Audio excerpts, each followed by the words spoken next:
सारा सामान ठीक है, बाकी जो भी सामान मंगवाया था उसकी डिलीवरी कल होगी। ठीक है प्रोफेसर। अरे ये अभी तक गैस के पाइप्स नहीं लगे, ऐसे आधा अधूरा काम करोगे तो कैसे चलेगा? सर मैं अभी लगवा देता हूँ। जल्दी करो। मिनट। प्रोफेसर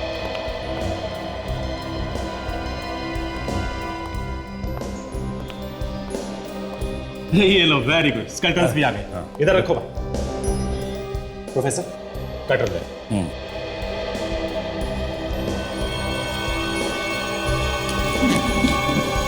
तुम लोगों को मालूम ही नहीं था कि जो स्केलेटन तुम यहाँ लैब में देने के लिए लाए हो वो असली है? मालूम कैसे नहीं होगा, झूठ बोल रहे हैं ये। इन लोगों को लगा होगा कि किसी को क्या पता चलेगा, है ना? नहीं सर, फैक्ट्री से सामान उठाना और डिलीवरी करना हमारा रोज का काम है, पर हम कभी किसी सामान को खोलकर नहीं देखते कि उसमें क्या है क्या नहीं है। ये ठीक कह रहे हैं सर, हमें उस कंकाल के बारे में कुछ भी नहीं मालूम सर। फिर इसका मतलब तो यही हुआ ना कि ये सब तुम्हारे मालिक का किया धरा है। सर इस सामान का सप्लायर दामोदर है, वो हमारे भरोसे का आदमी है सर, वो ऐसा नहीं कर सकता। पिछले 10 साल से हम लैब का सारा सामान उसी से मंगवाते हैं सर। सचिन।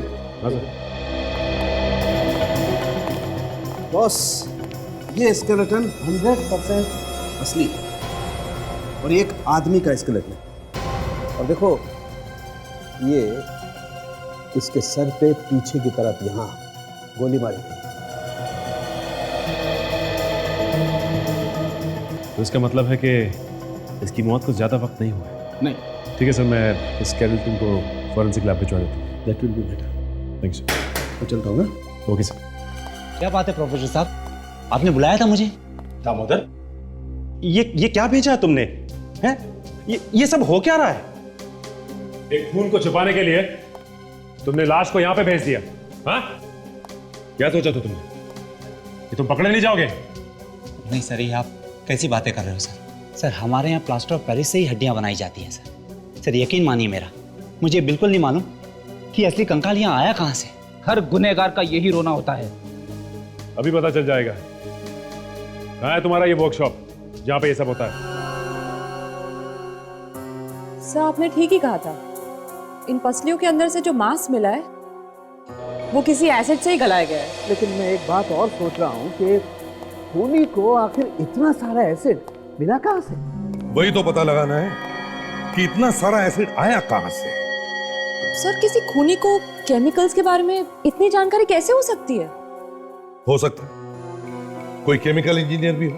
वो अच्छी तरह से जानता था कि एसिड को कितना कॉन्सेंट्रेटेड, मतलब गाढ़ा होना चाहिए और उसका टेम्परेचर कितना होना चाहिए। और कुछ पता चला इन हड्डियों से? और इसके पूरे शरीर को हाइड्रोफ्लोरिक एसिड से गलाया गया। Hydrofluoric acid? यस। इसीलिए लाश पूरी तरह से गल गई। हाइड्रोफ्लोरिक एसिड बहुत स्ट्रांग होता है, मिनटों में मांस को गला सकता है। हम खुद भी अपने एक्सपेरिमेंट्स में इसे पतला करके, डाइल्यूट करके इस्तेमाल करते हैं। मगर सालों की इसकी खोपड़ी से तो हम इसका चेहरा बना सकते हैं ना? हाँ बना सकते हैं, क्यों नहीं बना सकते? तो फिर बना। सर। हाँ सचिन। सर लगता है दामोदर बिल्कुल सही कह रहा था सर। वहाँ वर्कशॉप से ऐसा कुछ भी नहीं मिला, ना ही केमिकल और ना ही कोई सबूत। वहां पे हमने सबसे पूछा सर, लेकिन किसी को भी इसके बारे में कुछ नहीं मालूम। तो इसका मतलब है किसी ने चुपके से इस कंकाल को दामोदर के वर्कशॉप में रख दिया। पर क्यों? क्या कोई दामोदर को फंसाना चाहता है? पहले इस आदमी के सिर में गोली मारकर इसका खून किया गया, फिर उसके शरीर को गलाकर उसके कंकाल को वर्कशॉप में छुपा दिया गया। यस, खूनी ने सोचा होगा कि इतनी सारी नकली हड्डियों और स्केलेटन के बीच में किसी को क्या पता चलेगा। पर सर पता चल ही गया, उस आदमी की लाश को एसिड में डाल के रखा गया जिससे उसका शरीर गल जाए। अब सर इतना सारा एसिड किसी केमिकल के फैक्ट्री में मिल सकता है। सर कंप्यूटर के जरिए मरे हुए आदमी के खोपड़ी पर फिर से उसका चेहरा बनाया गया है। Very good. जरा देखे तो, ओह ये है। विक, हमारे रिकॉर्ड्स में देखो, देखो इसके बारे में कुछ पता चलता है क्या? सभी चेक। हाँ।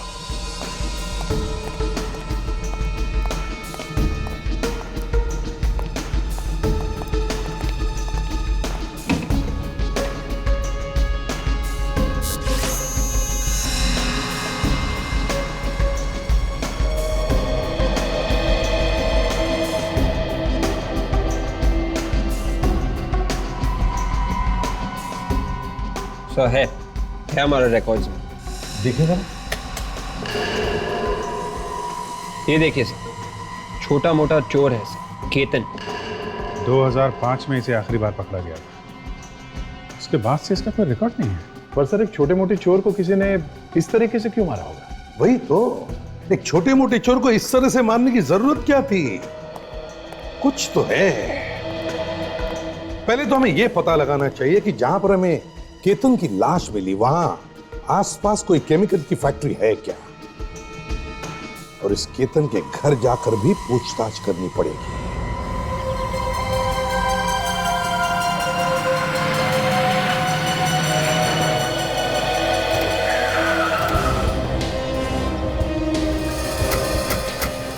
ये केमिकल प्लांट जो है उस वर्कशॉप से 3 किलोमीटर दूर है, बाकी सब तो 20-25 किलोमीटर दूर है। चलो अंदर चल के देखते हैं।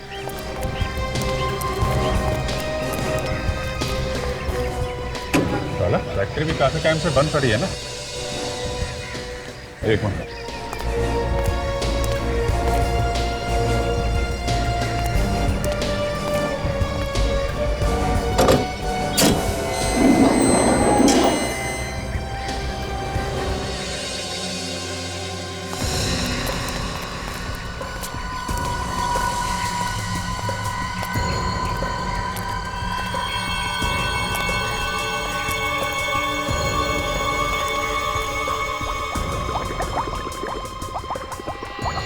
फैक्ट्री इतने टाइम से बंद पड़ी है, फिर भी ये खतरनाक केमिकल ऐसे ही पड़े हुए यहाँ पे। हाँ,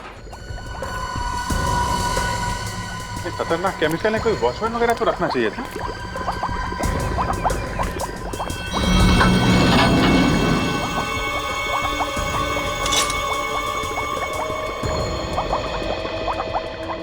सब जगह केमिकल है,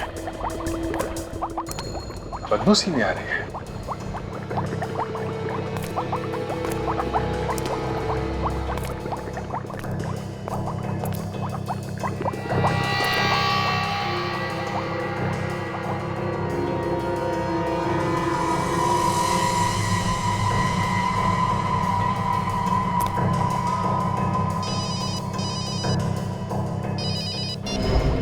हाँ डॉक्टर सानू, आप पहुंच गए?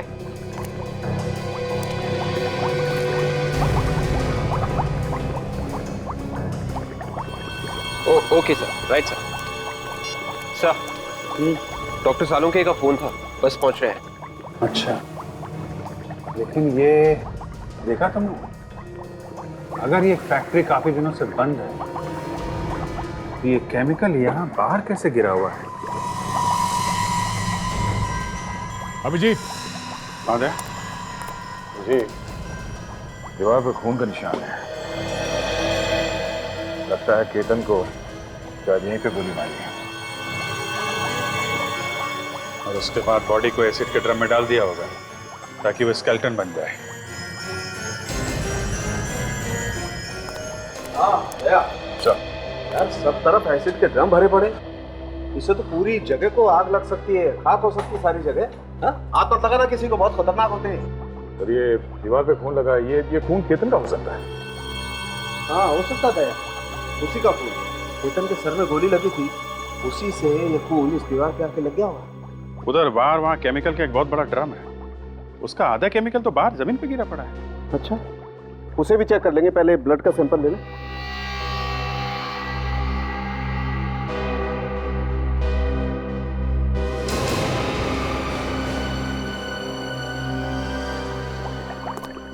ये ओह यस,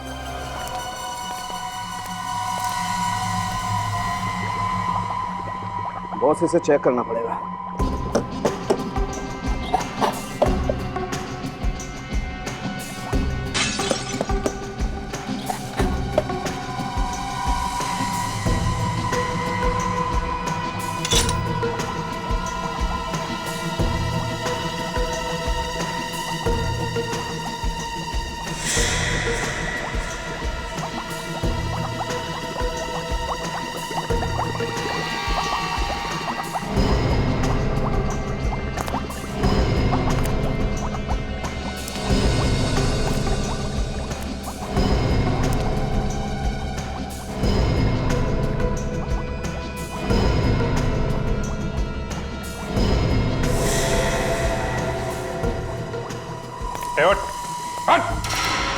नहीं साहब, गोली मत चलाइए साहब। हमारा पीछा कर रहा था? हाँ? नहीं सर, मैंने कुछ नहीं किया सर। मैं तो बस आप लोगों से मिलना चाहता था। क्या मिलना चाहता था? मैं पास की फैक्ट्री में वॉचमैन का काम करता हूँ सर। कुछ दिन पहले यहाँ एक आदमी आया था, तो मुझे लगा आप उसी को ढूंढते हुए आए हैं साहब। किस आदमी की बात कर रहे हो? क्या देखा तुमने? घर में ड्यूटी कर रहा था रात को, तो एक आदमी भागते हुए यहाँ आया और कुछ लोग पागलों की तरह उसका पीछा कर रहे थे। कुछ दिन पहले तो केतन भी गायब हुआ था और फिर उसका खून हो गया। जो आदमी भाग के आ रहा था उसको पहचानते हो? नहीं सर, मैंने तो सिर्फ उसे भागते हुए देखा था। और जो लोग उसके पीछे भाग रहे थे वो? सर पता नहीं, लेकिन वो बहुत बड़ी लंबी सी काले रंग की गाड़ी में आए थे। कौन सी गाड़ी? शायद रेडान गाड़ी थी सर। उनमें से किसी को जानते हो तुम? नहीं सर, लेकिन उनके साथ एक बूढ़ा सा आदमी था और 2-3 लोग और थे। उन्होंने बहुत अच्छे कोट और पैंट पहन रखे थे, शायद किसी पार्टी से आ रहे थे साहब। अच्छा, तो उन लोगों ने उस आदमी को पकड़ लिया था क्या? नहीं साहब, वो बच के भाग गया और बाद में वो लोग भी वापिस चले गए। उस बूढ़े आदमी को पहचान सकते हो? हाँ साहब, बिल्कुल पहचान लूंगा। अभिजीत, बॉस, हाइड्रोक्लोरिक एसिड में अभी भी कुछ टुकड़े बचे हुए। टुकड़े? कैसे टुकड़े डॉक्टर साहब? मांस के, शायद उसी आदमी। बॉस, केतन को यही मारा गया है शायद। कुछ पता चला आप लोगों को केतन के बारे में? आपके पति केतन अब इस दुनिया में नहीं रहे। उनका किसी ने खून कर दिया। खून? ये क्या कह रहे हैं आप? देखिए, हमें आपके पति की लाश मिली है, इसीलिए हम यहाँ आए हैं। ये झूठ है, ऐसा नहीं हो सकता है। भला कोई केतन का खून क्यों करेगा? आपके पति केतन कुछ समय पहले तक कानून के अपराधी रह चुके हैं। हो सकता है किसी पुराने दुश्मन ने ये काम किया। सर, 5 साल पहले केतन छोटी मोटी चोरियां करते थे, जिनकी उन्हें सजा भी मिल चुकी थी। लेकिन जेल से निकलने के बाद उन्होंने सारे गलत काम छोड़ दिए थे। वो बिल्कुल बदल चुके थे सर। जेल से छूटने के बाद वो क्या काम करते थे? पिछले 3 सालों से बैंड्रा के फर्नीचर की दुकान में वो काम कर रहे थे। उनकी किसी से कोई दुश्मनी नहीं थी, पर कुछ दिनों से वो घर लौटे ही नहीं। कुछ दिनों से गायब थे? जी सर। सर, ये फाइल देखिए, इसमें अलग अलग फर्नीचर्स के रेफरेंसेस और कटिंग्स हैं। अखबार और मैगजीन से काटे हुए आर्टिकल्स भी हैं। केतन सच में ही फर्नीचर की दुकान में काम करता था। कुछ दिनों तक जब केतन वापस नहीं लौटे तो आपने उनकी दुकान पे पता नहीं किया? पता किया था सर, वो वहां भी नहीं थे। घर से निकलते वक्त उन्होंने आपको कुछ बताया था कि वो कहाँ जा रहे हैं? हाँ, रात में वो जल्दी में थे।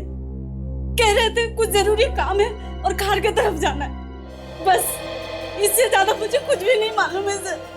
अच्छा, ये बताइए, वो जिस फर्नीचर की दुकान में काम करते थे उसका नाम क्या है? क्या? ओके। एक्सक्यूज मी सर, मैं हिमांशु। आपने मुझे यहाँ क्यों बुलाया? ओहो, मिस्टर हिमांशु, तो आप हैं उस केमिकल फैक्ट्री के मालिक? जी हाँ, मैं ही हूँ। बैठिए बैठिए बैठिए। Thank you.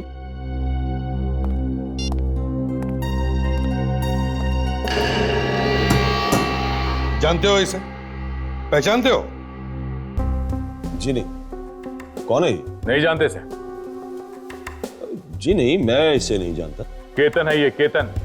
इसे गोली मारी गई थी तुम्हारे फैक्ट्री में और फिर इसकी लाश को वहीं पे फेंका गया। ऐसा कैसे हो सकता है? ये आप क्या कह रहे हैं?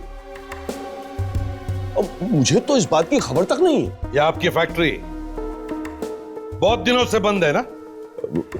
जी हाँ। तो फिर इतने सारे केमिकल एसिड्स खुलेआम कर क्या रहे थे एक बंद फैक्ट्री में? वॉचमैन क्यों नहीं रखा था तुमने? तो सर, बात यह है कि ये प्लांट पिछले 6 महीने से बंद पड़ा हुआ है और मैंने तो सपने में भी नहीं सोचा था कि ऐसा कुछ हो सकता है। और फिर मुझे लगा कि वहां पे ऐसा क्या है जो कोई चुरा लेगा, इसलिए मैंने वॉचमैन भी नहीं रखा। तुम्हें तो मालूम है कि ये एसिड्स कितने खतरनाक हो सकते हैं। मिस्टर हिमांशु, खूनी बराबर जानता था कि तुम्हारे फैक्ट्री में ऐसे एसिड्स हैं। आपको किसी पे शक है? जी नहीं। ये केमिकल प्लांट चलाने का लाइसेंस लाए हो अपने साथ? जी नहीं। लेके आओ फिर।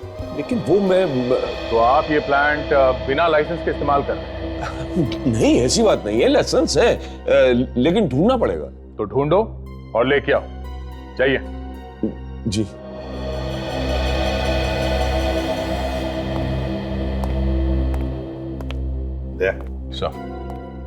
इस हिमांशु पर नजर रखो, शक है मुझे इस पर।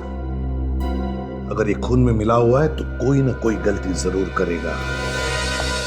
स्केच बन गया है सर। यही वो आदमी है जो केतन का पीछा कर रहा था।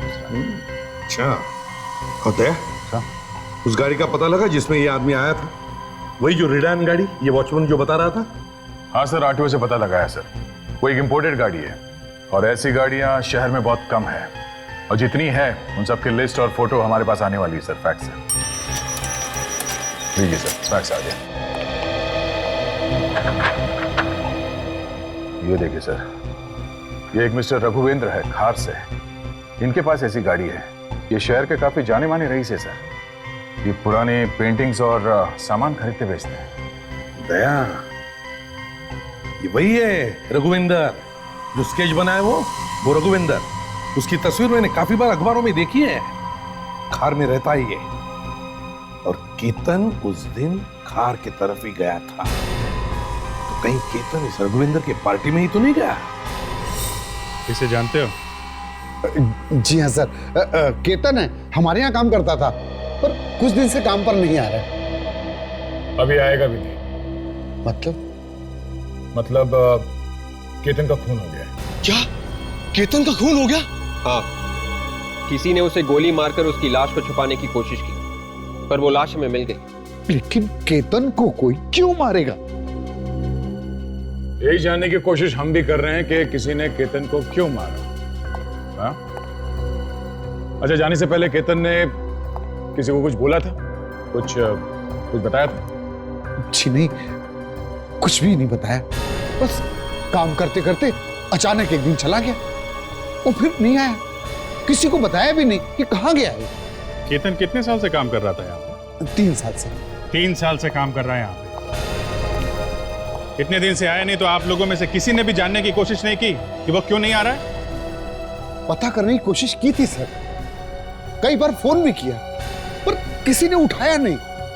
अच्छा, अब समझ में आया कि फोन किसी ने उठाया क्यों नहीं। ठीक है, कोई बात नहीं। अभी आप लोग अपना काम करिए, जरूरत पड़ी तो फिर बुलाएंगे। 1 मिनट, आप जी। आप इस केतन के बारे में कुछ और बता सकते हैं? तो या फिर किसी के साथ कोई झगड़ा वगैरह हुआ? नहीं, और तो उसके बारे में मैं कुछ नहीं बता सकता। हेलो, सीआईडी यहाँ पहुंच गई है। कुछ दिनों पहले आपके घर में पार्टी हुई थी। ये देखिए, ये आदमी आपकी पार्टी में आया था। ऐसा क्या हुआ आपकी पार्टी में कि आप और आपके दोस्त इस आदमी का पीछा कर रहे थे? ये आदमी मिला आपको? इसे मैं छोड़ूंगा नहीं। एक बार मेरे हाथ लग जाइए। क्यों? ऐसा क्या किया था इस आदमी ने? इसे मैंने पहले कभी नहीं मिला था। पार्टी वाले दिन जबरदस्ती मेरे घर घुसा है। जबरदस्ती घर में घुसा है? क्यों? पता नहीं, सीधा अंदर आया और मेरी एक कीमती चीज तोड़ने की कोशिश की और भाग गया। आप चाहे तो मेरे घर आए किसी मेहमान से पूछ सकते हैं। एक अनजान आदमी आपके घर में घुसा और आपकी कीमती चीज तोड़कर भाग गया? हाँ सर, इसलिए तो मैं और मेरे दोस्त उसका पीछा करते हुए गए थे। पता नहीं कहाँ भाग गया। वो कहीं चला नहीं गया मिस्टर, उसका खून हो चुका है। क्या? सर मेरी बात मानिए, मैंने अपनी जिंदगी में इसे पहले कभी नहीं देखा है। ठीक है। अच्छा, अब कौन सी ऐसी चीज वो आपके घर पे तोड़ने आया? देखिए तो वो कीमती चीज है क्या? मंगर जी साहब, मेरे स्टडी रूम से वो बॉटल ले आना जो वर्कशॉप से अभी बन के आई, जो पार्टी में गिरी थी। ठीक है सर। वर्कशॉप से? जी हाँ, जैसे कि मैंने आपको बताया कि उस आदमी ने वो चीज तोड़ने की कोशिश की, लेकिन भगवान के दया से वो चीज बच गई। सिर्फ उसका बाहर का केस टूट गया। बस वही केस अभी बन के आया है। ये लीजिए सर। यही हो।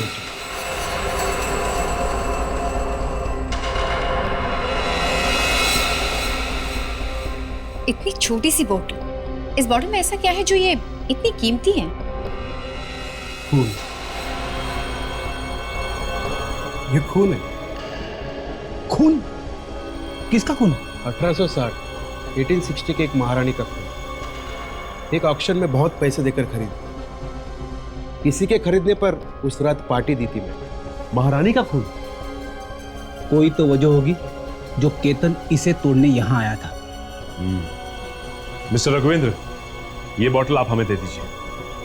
हो सकता है केतन की मौत और इस खून का कोई ना कोई संबंध है।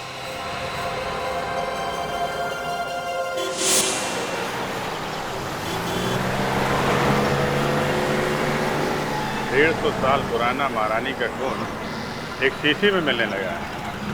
क्या जमाना आ गया।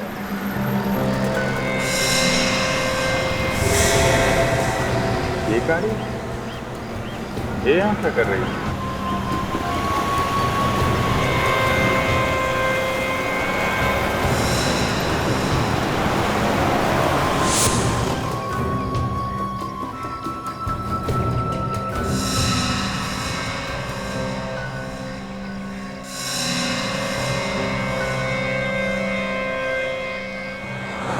गाड़ी तो रात से यहाँ पे खड़ी है, पहले तो कभी नहीं देखा इसे। ये तो मेरे घर के बाहर खड़ी है।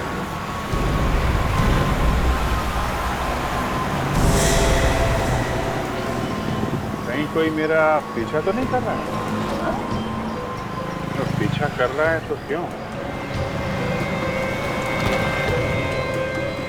हाँ, ये क्या?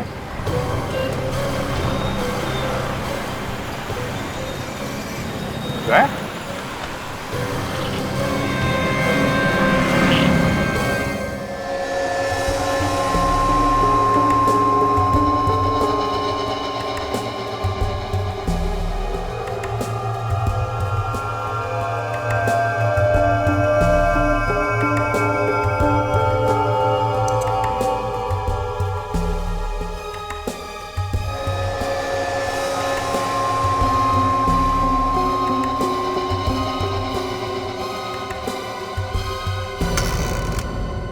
यार साळुंखे, ये रघुविंदर तो कह रहा था कि ये खून 1860 का मतलब 150 साल पुराना किसी महारानी का खून, लेकिन क्या खून ऐसे शरीर के बाहर इस तरह से बचा के रखा जा सकता है?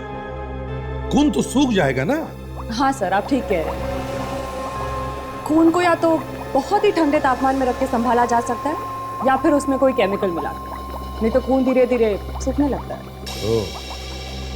तो इस खून में ऐसा कुछ खास है कि शीशी को तोड़ने के लिए केतन अपनी जान तक देने को तैयार हो गया।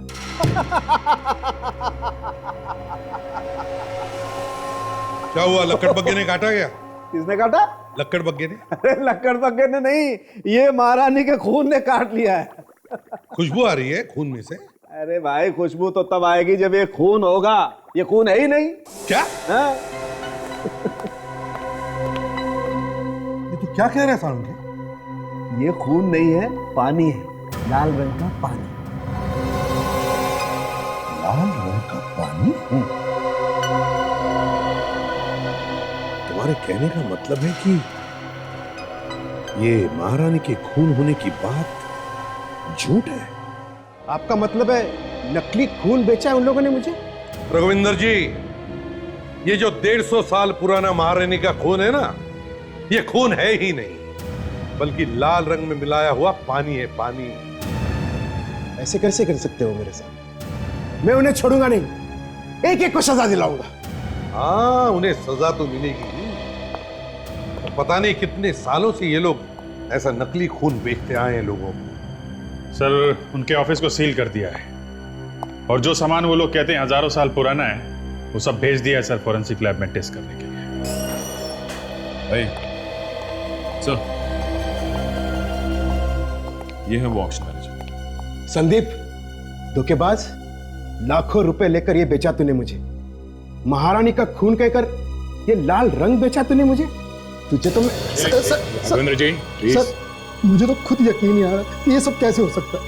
सर, हमारे यहाँ हर चीज नीलामी में भेजने से पहले अच्छी तरह से देखी जाती है। हमारे एक्सपर्ट लोग हैं जो बड़े ध्यान से देखते हैं हर चीज को। कहाँ हैं तुम्हारे ये एक्सपर्ट्स जिन्हें दिखाने के खून है या मामूली सा रंग? सर, मैंने उन्हें फोन करके बताया है सब। वो वहाँ ऑक्शन हाउस में पहुंचते ही होंगे। ये जो तुमने इतनी सारी चीजें इकट्ठा कर रखी हैं, जिन्हें तुम कहते हो कि हजारों साल पुरानी है, ये सारा सामान तुम्हारे पास आता कहाँ से? सर, कुछ सामान तो ऐसे परिवारों से आता है जो अपने पास पुरानी चीजें रखना नहीं चाहते, वो दे देते हैं हमें।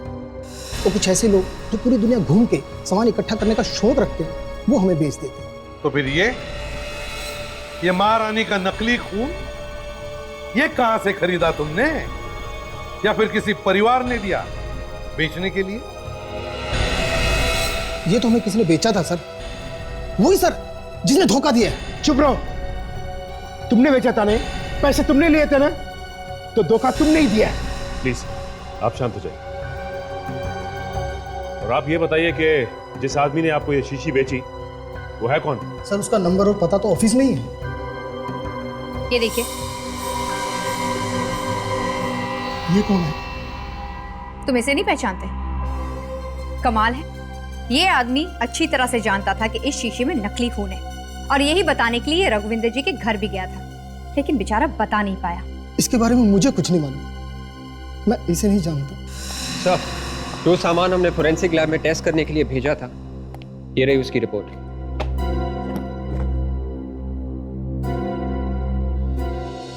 संदीप जी, बड़ी खुशी होगी आपको ये पढ़कर, जो पुराना सामान हमने तुम्हारे ऑफिस में से उठाया था, उसमें से 21 चीजें नकली है।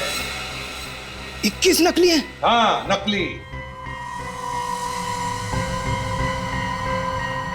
ये सारी चीजें तुम्हारे उन एक्सपर्ट्स ने देखे होंगे ना, है ना?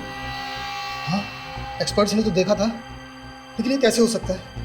ये तो आप हमें बताइए, धोखा देने के जुर्म में कितने साल की सजा हो सकती है, मालूम है आपको?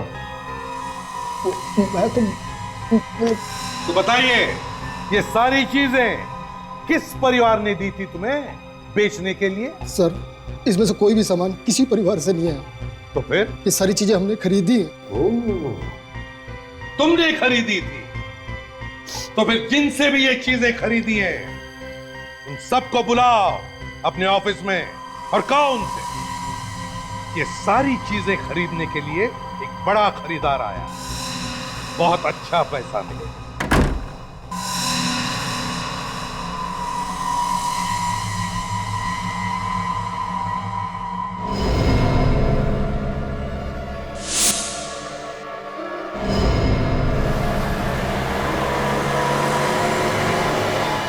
कोई मेरा ही पीछा कर रहा था।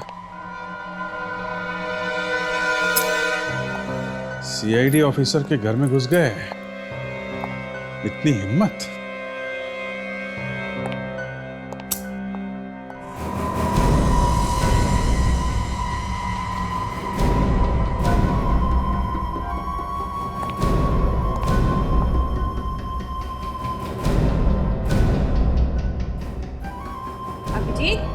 अभिजीत,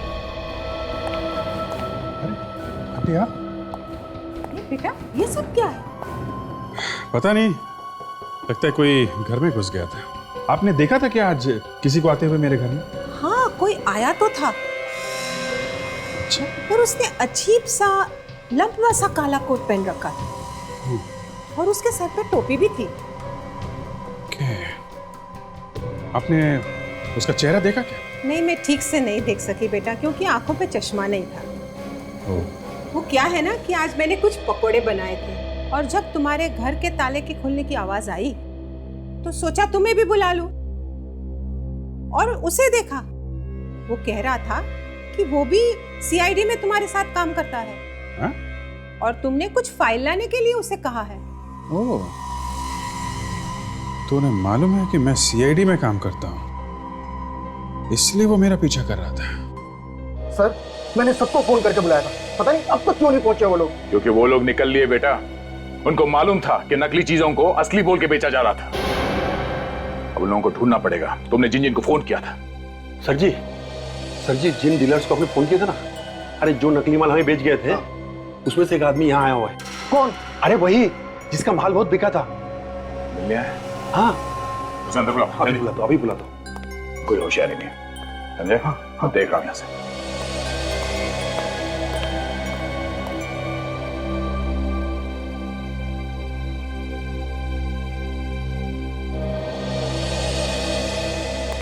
हाय Sandeep ji. Hello hello hello, कैसे हो?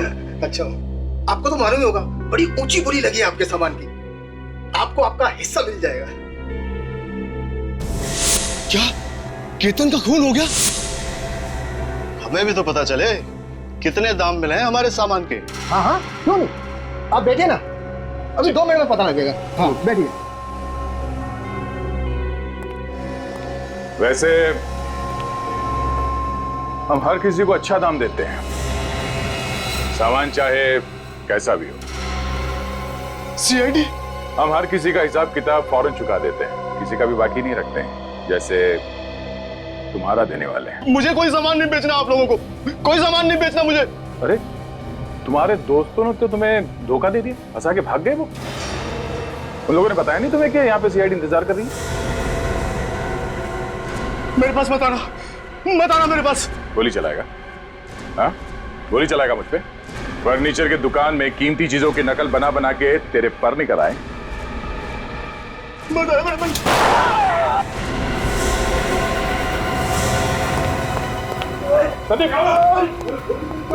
कुछ नहीं, गोली छू के निकल गई है। एम्बुलेंस बुलाओ जल्दी। अभी बुलाओ।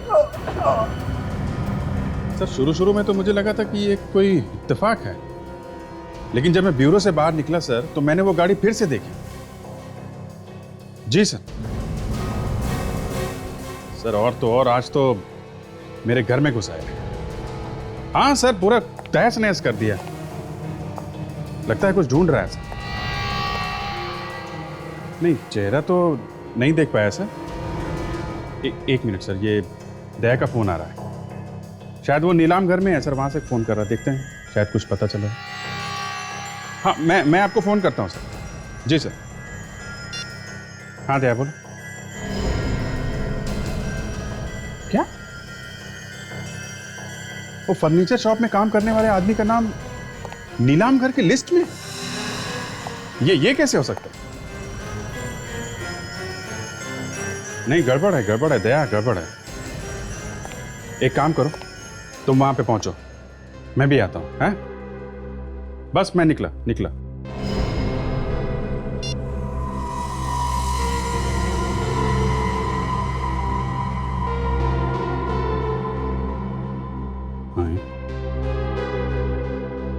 कपड़े फाड़ दिए?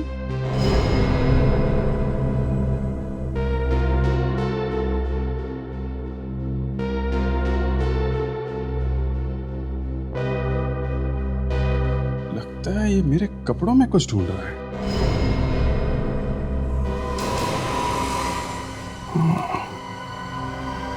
जो कपड़े में पहन के फर्नीचर शॉप में गया था, तो मैंने लॉन्ड्री में भेज दिया है। कहीं उन कपड़ों में तो कुछ नहीं है?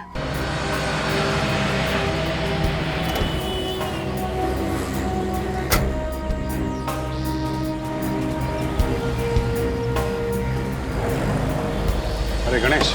अरे सर, आपने यहाँ आने की तकलीफ क्यों की? शाम तक कपड़े आपके पहुंचा देता। नहीं गणेश, जो कपड़े तुम आज सुबह लेके आए हो ना, वो जरा मुझे दिखाना। वो तो धुल भी चुके हैं सर। हाँ दिखाओ जरा। जा साहब के कपड़े लेके आ जल्दी। जी। क्या हुआ सर, कुछ प्रॉब्लम है? नहीं कुछ नहीं। चाय मंगाओ? नहीं बस कपड़े मंगाओ। चल जल्दी ला। सर कपड़ों के साथ कुछ आ गया था, मैंने संभाल के रखा है। जरा दिखाओ क्या है।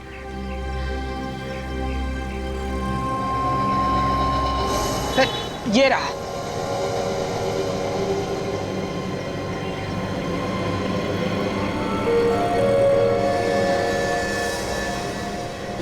उस ड्रॉर में फैक्ट्रीज की लिस्ट है, जरा लेके आओ। Yes sir. सर ये रही फाइल। ये क्या है? अरे ये क्या है, सब कुछ चिपक गया।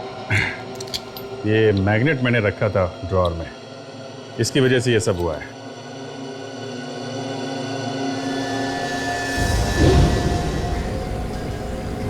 मैग्नेट तो मैंने जेब में डाला था, लेकिन ये चम्मच कहां से आया?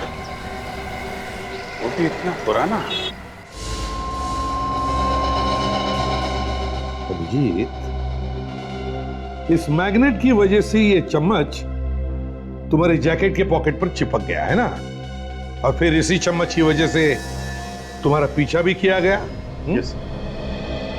लेकिन कोई मेरा पीछा करता रहा। उसने मुझे नुकसान पहुंचाने की कोशिश नहीं की।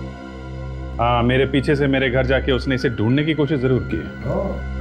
सर, हो सकता है इसका केस से कुछ लेना देना हो, क्योंकि केतन जिस फर्नीचर शॉप में काम करता था वहां पे सिर्फ नए फर्नीचर्स मिलते थे, पेंटिंग, मूर्तियां या फिर इस तरह के एंटीक आइटम नहीं सर। अभिजीत, तुम्हें पूरा यकीन है कि एक चम्मच उस फर्नीचर की दुकान में ही था? यस सर, क्योंकि मैं ब्यूरो से सीधे दुकान गया सर, और दुकान से सीधे घर। ये चम्मच तो सर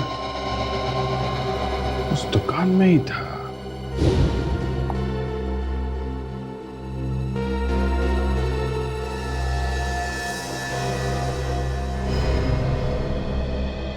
अभिजीत, एक मिनट जरा।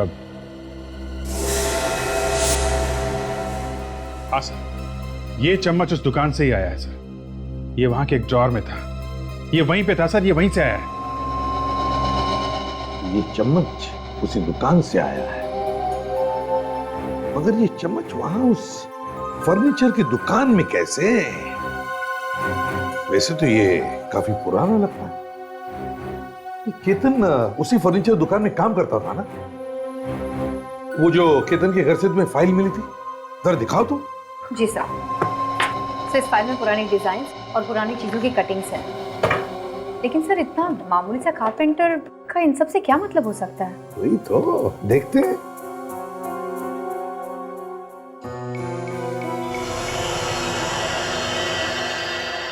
सर, ये चम्मच तो, ये तो बिल्कुल वैसा ही है सर। हाँ अभिजीत, ये तो बिल्कुल ऐसा ही है। कहीं ये चम्मच नकली तो नहीं? हो सकता है ये चम्मच नकली है, या फिर इसकी नकल करके दूसरा बनाने के लिए ही इस चम्मच को रखा गया। जो कुछ भी है, इस फर्नीचर शॉप से ही पता चल जाएगा। हाँ दया, लगता है शायद हमारे यहाँ आने की खबर पहले से पहुंच चुकी थी। सब के सब यहाँ से भाग गए, दुकान को ऐसे खुला छोड़ के भाग गए। निकल गए हाथ से। विवेक, जरा बाहर देखो, किसी ने आते जाते देखा है क्या? नो। Yes sir. या मुझे लगता है यहाँ पे और भी सामान छुपा के रखा है इन लोगों ने। वो चम्मच तो एक छोटी मोटी चीज थी। मुझे लगता है वो सारा नकली सामान यहीं पे बनता है। चम्मच मुझे यहाँ से मिला था।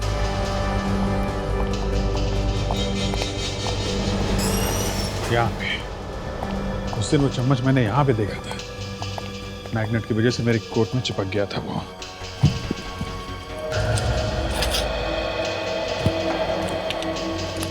कमाल है, लगता है सब गायब कर दिया यहाँ पे। क्या हुआ? इससे पहले जब हम लोग यहाँ पे आए थे,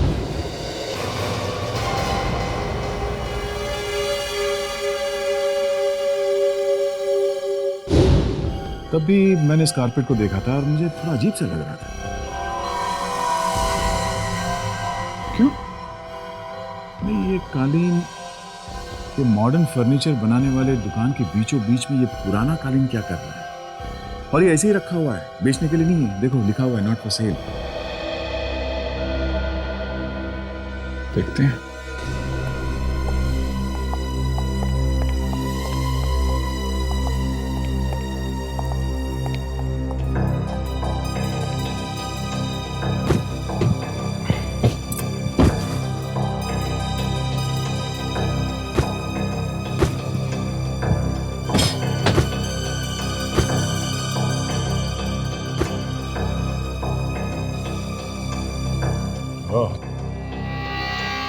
हटाया कालीन और निकला दरवाजा।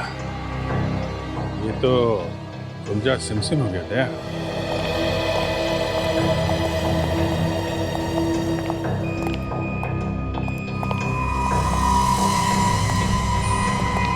यहाँ पे खड़ा या छुपा है, चुपचाप हाथ ऊपर करके बाहर निकलो। सुना? ये देखा?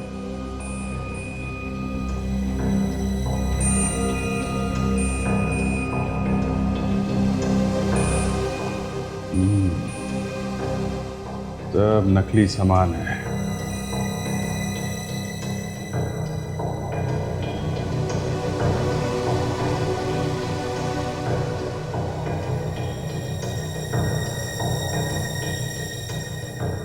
नकली सामान बनाने का कारखाना है ये। दया, ये देखो।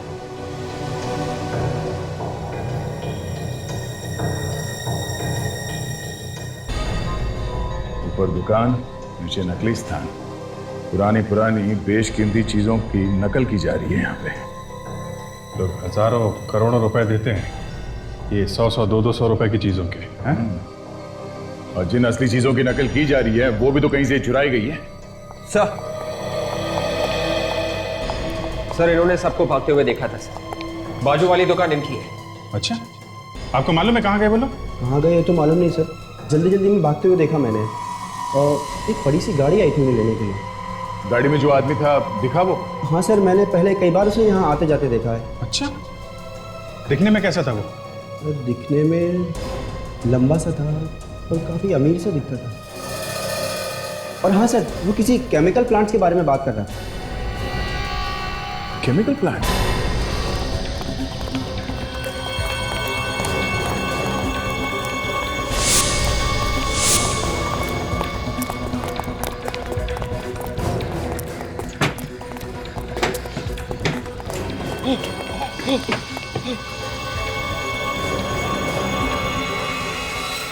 हम कब तक छुपते रहेंगे? हम ये शहर छोड़ के भाग क्यों नहीं जाते? ये खून पहले भी कर चुके हैं हम लोग। सीआईडी हमें चारों तरफ ढूंढ रही होगी। शहर से भाग के जाना नामुमकिन है। शांत शांत हो जाओ।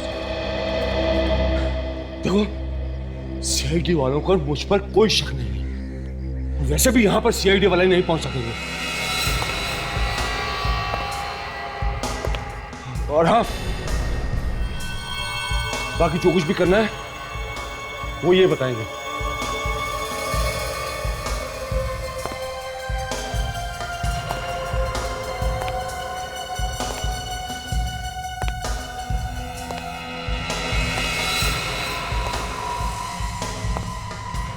रघुविंदर सेठ, अब आप ही हमें बचा सकते हैं। उस सीआईडी वाले, उन लोगों को हमारे घोटाले के बारे में सब कुछ पता चल गया। अरे अरे, हमारे घोटाले के बारे में नहीं, सीआईडी को सिर्फ तुम्हारे घोटाले के बारे में मालूम। मेरा हिमांशु के बारे में कुछ नहीं मालूम।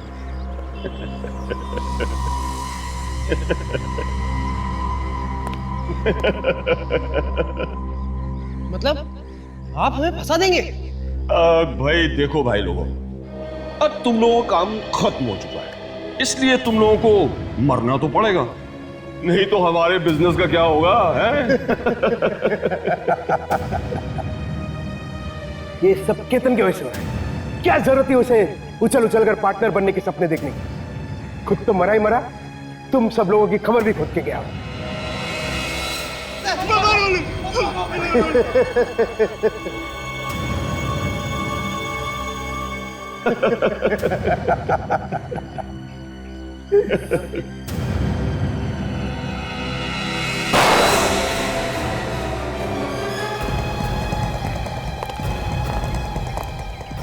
ओहो, तो यहाँ पे शिकार खुद शिकारी निकला, मिस्टर रघुवेंद्र। अपनी कहानी तो खुद सुनाएगा या मैं अपनी तरीके से तेरा मुख खुलवाऊं? हाँ? बताता हूँ। मैं चेतन को मारना नहीं चाहता था, मगर हमारा बिजनेस बर्बाद करने पे तुला हुआ था। बिजनेस? धोखाधड़ी को बिजनेस बोलते हो तुम? फर्नीचर के दुकान के नीचे नकली सामान बनाते थे ना? हाँ। खून की एक छोटी सी शीशी के पीछे केतन का खून कर दिया। मुझे तो पहले से ही मालूम था कि वो कोई खून वून नहीं है, सिर्फ लाल रंग है, लेकिन मैं उसे खरीद के उसका कीमत बढ़ाना चाहता था, क्योंकि मैं दोबारा उसे बेचूं तो उसको मुझे दुगना दाम मिले। और एक खरीदार भी मिल गया, इसीलिए पार्टी रखी थी ना उस रात तुम लोगों ने? हाँ, जैसे मैं वो खून की शीशी बेचने वाला था, मैं जाने केतन कहाँ से आ गया और उसने वो खून की शीशी गिरा दी, और तो और मुझे धमकी देने लगा कि वो सबको बता देगा कि वो शीशी नकली है, और उसका मुंह बंद करने के लिए उसका खून कर। हाँ, मैंने और मेरे दोस्त रघुविंदर ने उसका पीछा किया और उसे मार दिया। वाह, क्या दोस्ती है! ये दोस्ती तो हम लोग भी नहीं तोड़ेंगे। साथ साथ भेजेंगे दोनों को जेल, और साथ साथ मिलेगी दोनों को फांसी।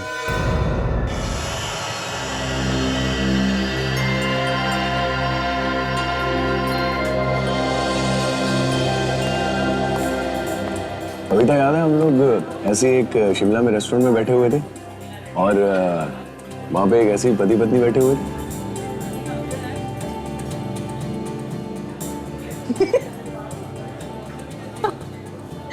कैसे बातें कर रहे थे एक दूसरे से? अरे मुझे तो समझ नहीं आ रहा था कि हंसूं या रोऊं। मैं भी गिर गई थी चेयर से।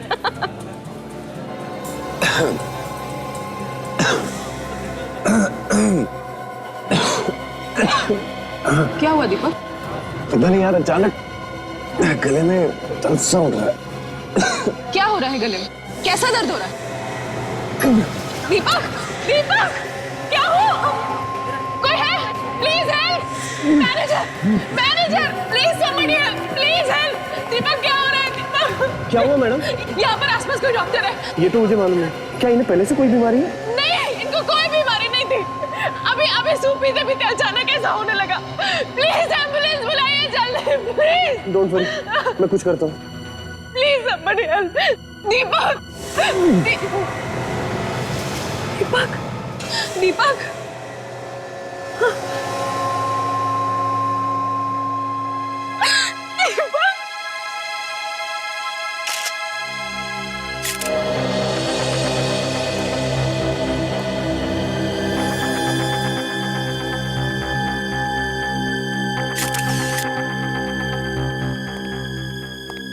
इधर आओ। ये सब कैसे हुआ? पता नहीं, सर और मैडम सूप पीते हुए बातें कर रहे थे, तभी अचानक जब मैं उधर से आया तो देखा सर नीचे गिरे हुए हैं और मैडम चिल्ला रही है। फिर मैंने एम्बुलेंस को फोन करके बुलाने की कोशिश की, लेकिन तब तक बहुत देर हो चुकी थी और इनकी मौत हो गई थी सर। यहाँ बैठकर सूप पी रहे थे? जी। कुछ उल्टा सुल्टा तो नहीं खिलाया? सर ऐसा क्यों करेंगे सर? हम ऐसा करने से तो हम खुद फंस जाएंगे और हमारे रेस्टोरेंट में कौन आएगा ऐसे? तो अभी पता चल जाएगा जब हमारे फोरेंसिक सर्जन आएंगे, समझे? सर आप तो खामखा हम पर शक कर रहे हैं। खामखा शक नहीं कर रहा हूँ, इस आदमी की मौत हुई है तुम्हारे होटल में खाना खाते हुए, समझे? मैं कह चुका हूँ ये खाना नहीं सूप पी रहे थे। हाँ सूप ही सही, मगर यहाँ तुम्हारे रेस्टोरेंट में ही खा रहे थे ना? क्यों? उन्होंने जो सूप पिया था वो इन्होंने भी पिया था सर, उन्हें तो कुछ नहीं हुआ। मैडम ने भी वही सूप पिया? जी। देखते हैं।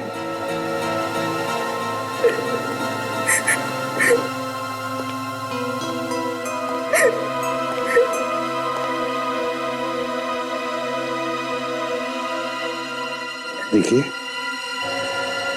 संभालिए अपने आप को। क्या क्या हुआ था यहाँ पर, बताइए जरा। हम लोग तो यहाँ पर सूप पीते पीते हंसी मजाक कर रहे थे और फिर सडनली दीपक के गले में खराश होने लगी। एक मिनट, क्या कहा आपने? दीपक के गले में खराश हो रही थी? जी। और फिर उसके बाद दीपक का दम घुटने लगा, सांस रुकने लगी। गले में खराश हो गई और फिर दम घुटने लगा, फिर? और सडनली दीपक यहाँ पे गिर गए और उनकी मौत हो गई।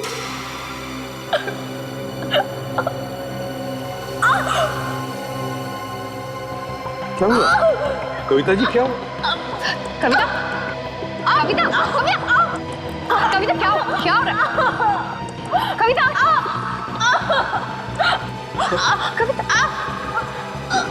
कविता, सर इसकी धड़कनें तो बंद हो गई हैं। अरे ऐसे अचानक? आवाज? अरे ये क्या? यार सालुंख है? हाँ।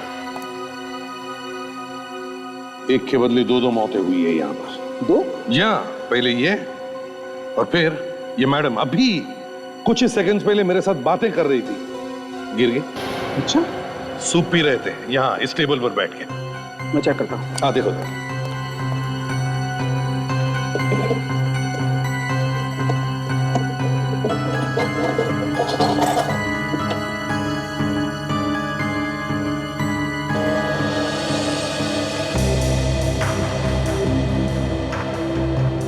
तुम्हें लगता है उस सूप में कुछ था।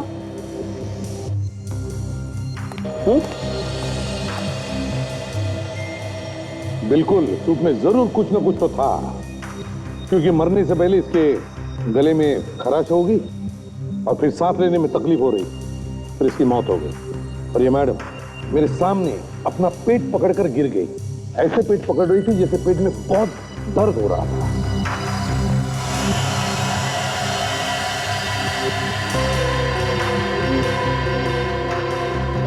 बॉस, तुम्हारा शक सही है। शायद इनकी मौत जहर की वजह से ही हुई है। जहर? सुन लिया? जहर? हाँ जहर। सर हम अपने ही खाने में जहर क्यों मिलाएंगे? एक मिनट, सूप पी रहा था ना ये? जी। वो सूप फेंक तो नहीं दिया तुमने? नहीं, हमने हाथ भी नहीं लगाया, यहीं पर रखा हुआ है। अच्छा किया, मैं चेक करता हूँ बॉस। सब जहर आपकी शर्ट लिया।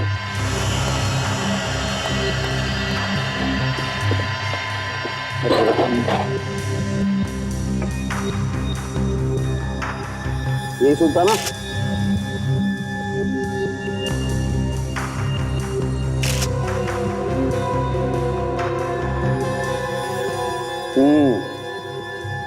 ये देखो बॉस, सूप में 100% जहर है। क्यों? सर यहाँ पर इतने सारे लोग हैं, वो भी यही खाना खा रहे हैं, लेकिन इनमें से तो किसी को कुछ नहीं हुआ। बस बहुत हो गया, सारे के सारे ऑर्डर कैंसिल करो और टेबल पे जितना भी खाने पीने का सामान पड़ा है हटाओ यहाँ से, उससे पहले कि किसी और की मौत हो जाए। सचिन, रेस्टोरेंट का जितना भी स्टाफ है सबको एक जगह इकट्ठा करो और रेस्टोरेंट से कोई भी बाहर नहीं जाएगा, कोई भी नहीं। तुम्हारा किचन का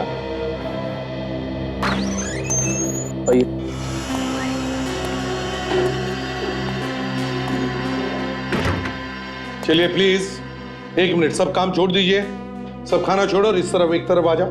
आइए आइए आइए, चलिए जल्दी प्लीज, चलिए चलिए समझ के लग जा काम। विवेक संभाल के लेना स्ट्रेचर इलाज।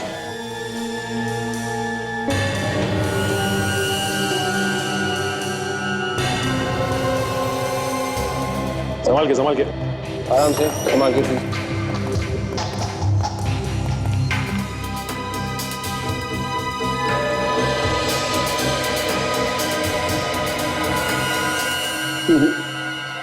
बॉस, इनमें तो किसी में भी जहर नहीं।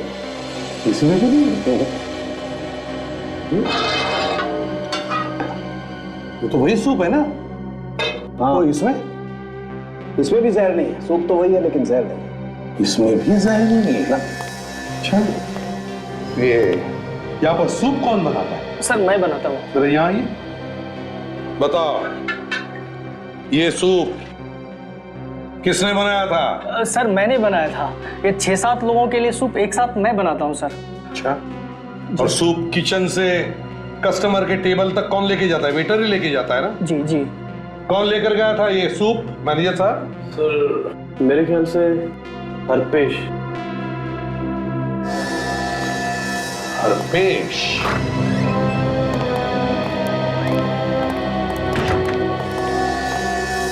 आप में से हरपेश कौन है? मैं हूँ हरपेश। तुमने वो सूप लाया था? जी सर। और उसमें जहर भी मिलाया? नहीं सर। चुप, सच सच बताओ, सच सच बताओ, वरना। सर मैं सच कह रहा हूँ, मुझे जहर के बारे में कुछ भी नहीं मालूम। अगर तुमने ये सब नहीं किया तो फिर किसने किया? ये सूप तो तुम ही लेके आए थे ना? सर ये काफी सालों से हमारे साथ काम कर रहा है, ये ऐसा नहीं कर सकता। चुप रहो। मैं सच कह रहा हूँ सर, मैंने कुछ नहीं किया। फिर कहां से आया? मुझे कुछ नहीं मालूम सर। लेकिन अगर किचन से तुम सूप लेके आए तो बीच में किसी से मिले थे तुम, या किसी कारण से किसी और को सूप दिया तुमने? जब मैं सूप लेने किचन में गया तो वहां पर शेफ नहीं था, मैंने खुद ही बाउल में सूप डाल लिया। अच्छा ठीक है, अगर वहां कुछ नहीं हुआ तो किचन से यहाँ तक आते समय तुम किसी से मिले थे या टकराए थे? याद करो। सर हाँ सर, रास्ते में एक आदमी से टकराया था मैं। टकराए थे? जी सर। फिर क्या हुआ? फिर उसके ऊपर सूप गिर गया था सर। हाँ तो? सर मैं पास के टेबल पर सूप रख के नैपकिन लेने के लिए अंदर भागा, पर जब तक वापस आया तब तक वो आदमी जा चुका था। जानते हो उस आदमी को? नहीं सर। चेहरा याद है तुम्हें? नहीं सर, ध्यान नहीं दिया। सर अगर वो आदमी यहाँ रेस्टोरेंट में आया था तो शायद उसने यहाँ पे खाना खाया होगा, और अगर उसने खाना खाया होगा तो उस खाने का बिल जरूर बना होगा। अच्छा, आपके पास खाने के बिल की दूसरी कॉपी तो होगी ना? जी सर। तो बिल की सारी कॉपीज हमें चाहिए, समझे? Okay sir. सचिन, दीपक की बॉडी पर से कुछ आइडेंटिफिकेशन मिला? क्यों, क्या करता है, कौन है? हाँ सर, ये दीपक का ड्राइविंग लाइसेंस है। काजल, दीपक और कविता के सेल फोन पर जो फोन्स आए थे और जो फोन उन्होंने किए, उन सब की लिस्ट बनाओ। इस दीपक के घर जाकर देखना चाहिए। जी कहिए। नौकर ने बताया कि आप लोग सीआईडी से हैं? जी हाँ, हम लोग सीआईडी से हैं। क्या बात है सर? देखिए, हम दीपक और कविता के बारे में आपसे बात करने आए हैं। भैया भाभी? पर वो तो घर पे नहीं है। हमें पता है आपकी भैया भाभी घर पर नहीं है। मैं कुछ समझा नहीं सर। आप हितेश? हितेश दीपक के भाई हो ना? जी। क्या बात है सर? देखो हितेश, तुम्हारी भैया भाभी की, मेरा मतलब है दीपक और कविता की मौत हो गई है। क्या? भैया और भाभी? ये नहीं हो सकता सर। देखिए, संभालिए अपने आप को, संभालिए। ये सब कैसे हो गया सर? किसी ने उन दोनों को रेस्टोरेंट में जहर दे दिया। रेस्टोरेंट में? लेकिन उनको जहर कौन देगा सर? क्या एक बात बता सकते हो, तुम्हारे भैया भाभी की किसी के साथ कोई दुश्मनी थी? नहीं सर, भैया तो अपने काम काज में लगे रहते थे, और भाभी इतनी प्यारी थी भाभी, कोई उनका दुश्मन क्यों होगा? अच्छा, क्या उन दोनों को कोई परेशानी थी? ऐसी कोई परेशानी नहीं थी, लेकिन क्या? लेकिन सर कुछ दिन पहले ऑफिस के बाहर पार्किंग लॉट पे भैया फिसल कर गिर गए थे और उनके सर पे चोट आई थी। थे जब हमें तुम्हारे भैया की लाश मिली तो उसके सिर पर कोई भी चोट नहीं थी। जरा सी चोट थी सर, अब तक तो भर गई होती। हाँ, I'm sorry। देखो, अपना ख्याल रखना, और अगर तुम्हें किसी भी चीज की जरूरत पड़े, मदद लगे, तो हमें फोन कर देना। जी सर।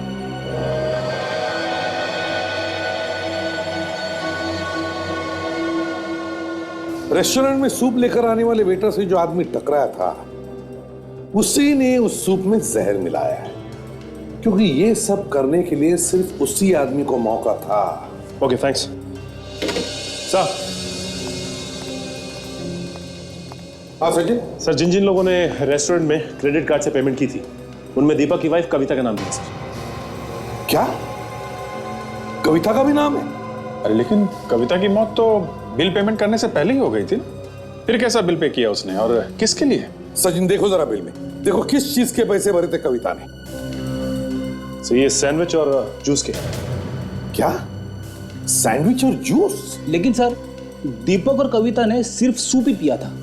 अगर कविता को बिल देना ही था तो वो सूप का देती, किसी और का खाया हुआ सैंडविच और जूस का बिल वो क्या देती सर? वही तो फ्रेडी, वही तो, किसी और ने खाए हुए चीजों के पैसे कविता ने क्यों भरे? सर, हो सकता है वहां पे कोई और ऐसा आदमी था जिसे कविता जानती थी। बिल्कुल सर। हाँ, क्या पता चला?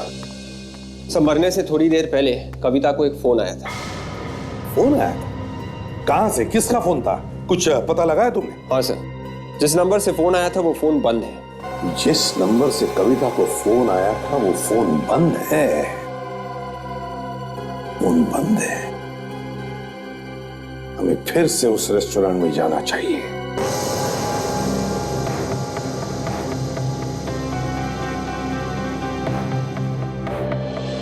एक बात बताओ, जब दीपक और कविता इस टेबल पर बैठी थी तो क्या बीच में उन दोनों में से कोई टेबल छोड़कर कहीं गया था? देखा आप लोगों ने कुछ?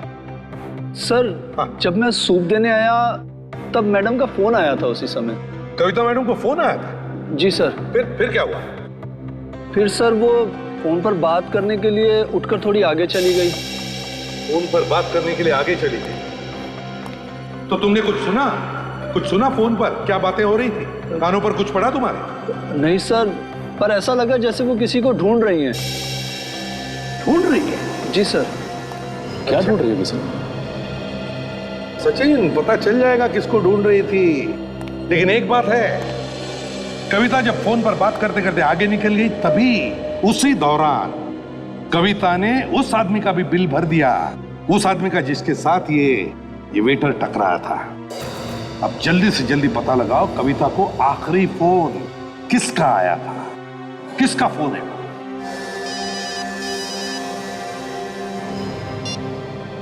हाँ साळुंखे, क्या?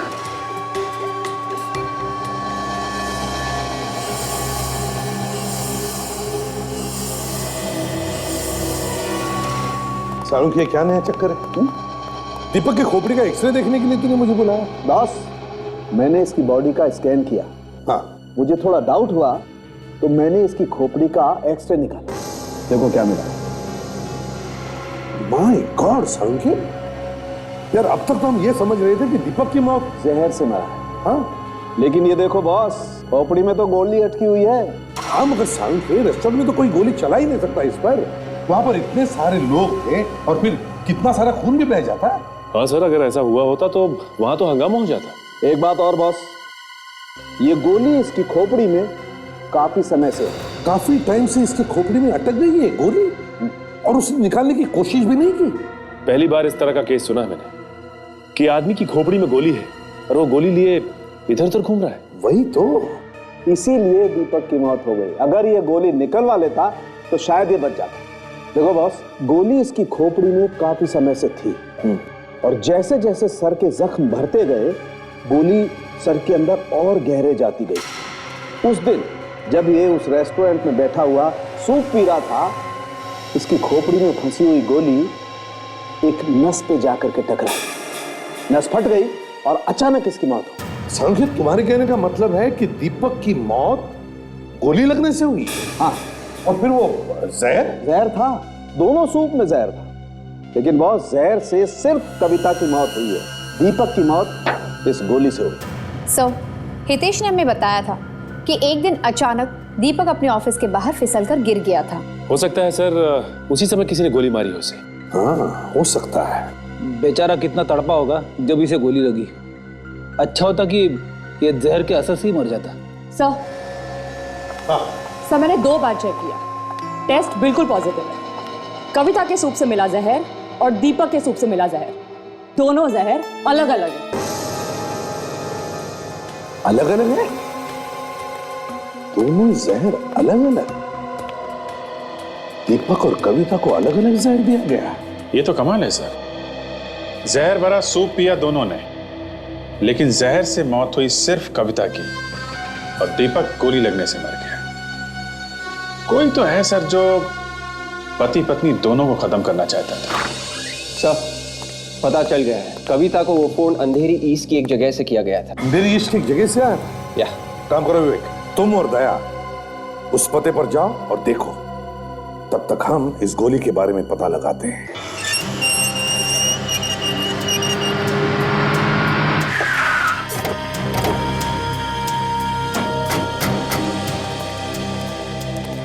तो लगता है ये ऑफिस दीपक का ही है सर। वॉचमैन से पूछते। इधर आइए भाई साहब। जी साहब। ये बताइए कि ये ऑफिस दीपक साहब का ही है ना?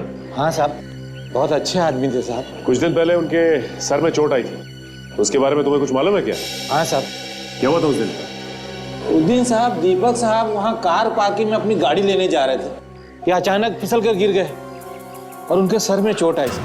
वहां पर पार्किंग लॉट में जब वो अपनी गाड़ी लेने गए? अच्छा ये बताओ, जब ये सब हुआ तब उनके साथ कोई था? उस वक्त साहब वहाँ और कोई नहीं था। फिर क्या हुआ? तो दीपक साहब दर्द के मारे तड़प रहे थे। मैं भाग कर गया उनकी मदद के लिए, लेकिन तब तक वो गाड़ी में बैठ चुके थे और फिर निकल गए। उसी हालत में वो अपनी गाड़ी में बैठकर निकल गए? जी साहब। साहब मैडम आ गए। मैडम, ये लोग दीपक साहब के बारे में पूछताछ कर रही है। जी कहिए। देखिए हम लोग सीआईडी से। और आप? मैं स्वाति, दीपक सर की सेक्रेटरी। ओह, तो आप दीपक की सेक्रेटरी हैं? बड़ी जरा वॉचमैन को।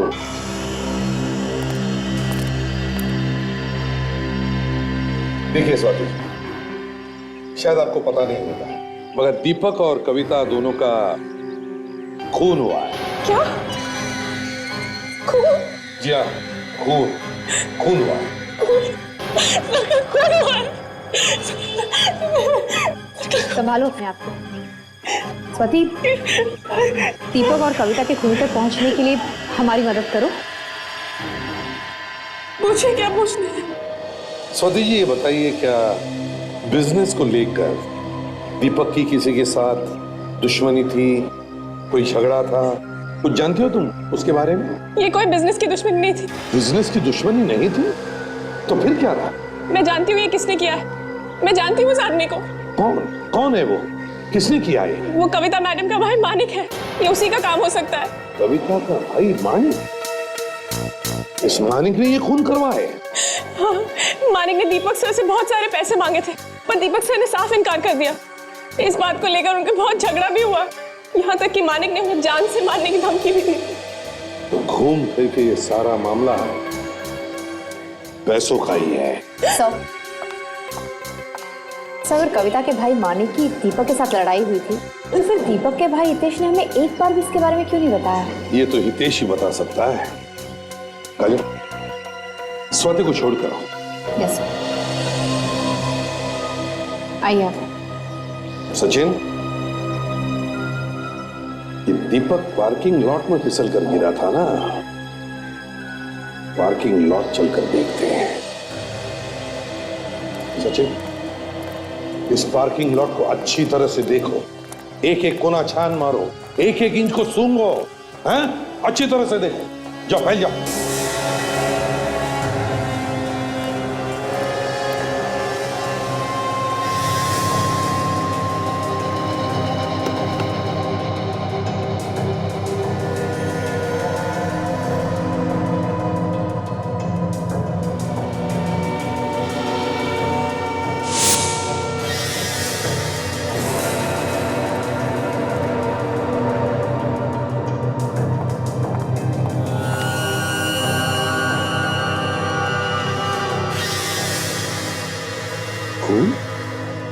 सूखा हुआ। सचिन, कैसा? जल्दी आओ।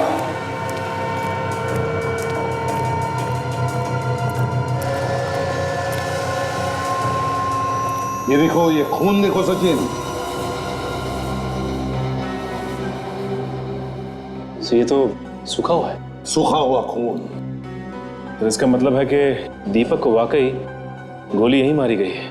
पर कहां से?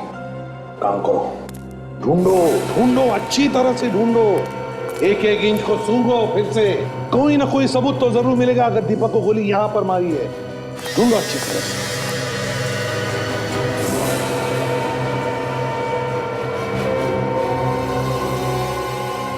सर, हाँ फ्रेडी, यहाँ ही है सर। क्या? ये देखिए सर, ये निशान देखिए। क्या हो सकता है? एक मिनट, अगर ये खून दीपक का है तो फिर वो निशान,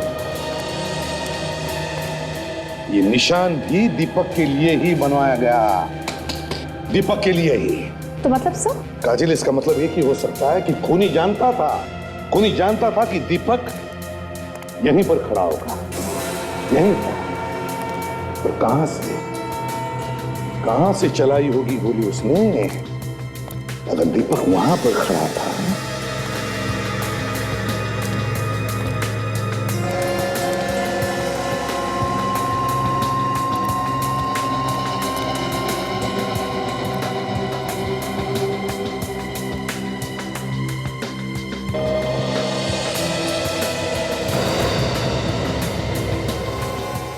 क्या है?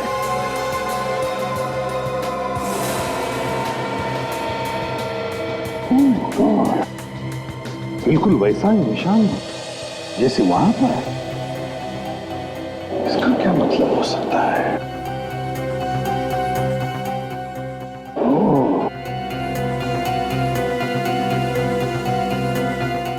सचिन, ये देखो, ये वैसा ही निशान जैसा उस पिलर पे है।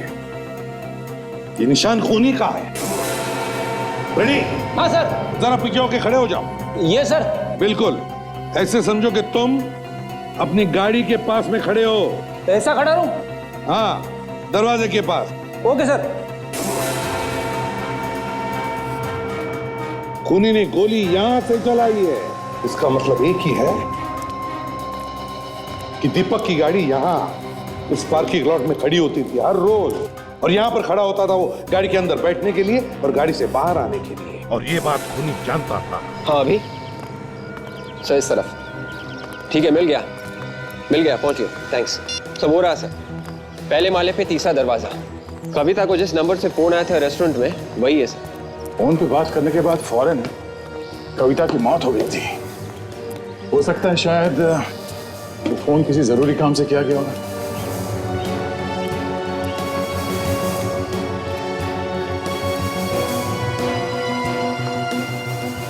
So there you go, guys.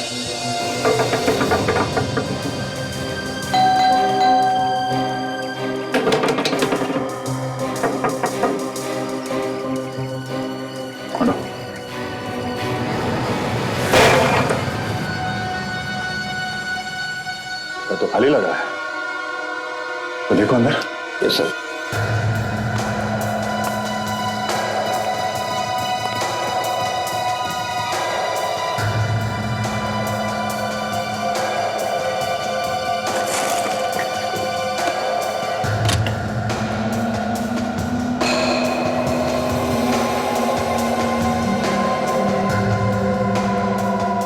Sir आ गए?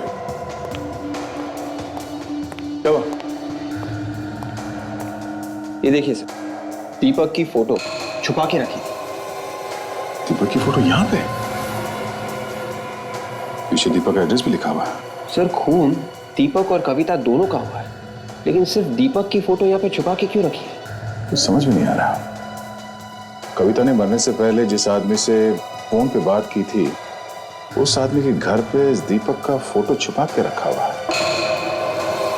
जरा ढूंढो, कुछ और निकाल दो।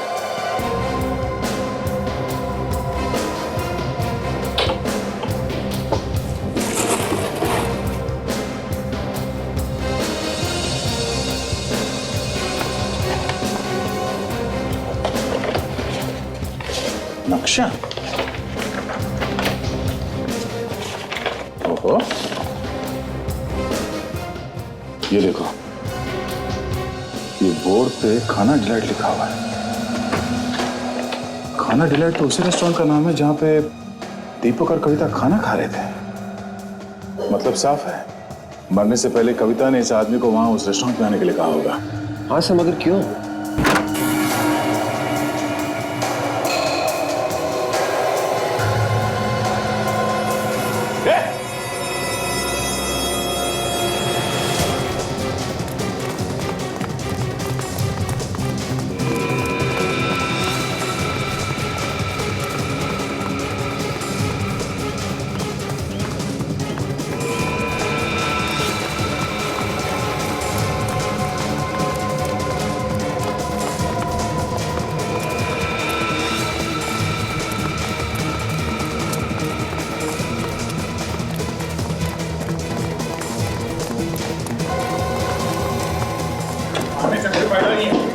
कहां तक भागेगा तू?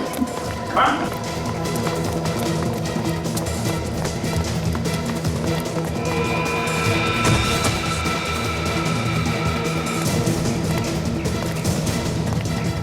कहां तक भागेगा? साहब, हाँ साहब, कविता जी ने मुझे दिए थे 1 लाख रुपए दीपक को मारने के लिए। अच्छा, तो तुमने दीपक को उसके ऑफिस के बाहर गोली मारी है? हाँ साहब। मगर दीपक मरा नहीं। गोली से नहीं मरा तो तुमने उसके सूप में जहर डाल दिया है? हाँ। और कविता, उसने तो तुम्हें पैसे दिए थे ना, उसे क्यों मारा तुमने? क्या कविता जी मर गई? हाँ, कविता जी मर गई। उनके सूप में भी जहर डाला था तुमने। लेकिन साहब, मैंने तो एक ही बॉल में जहर डाला था।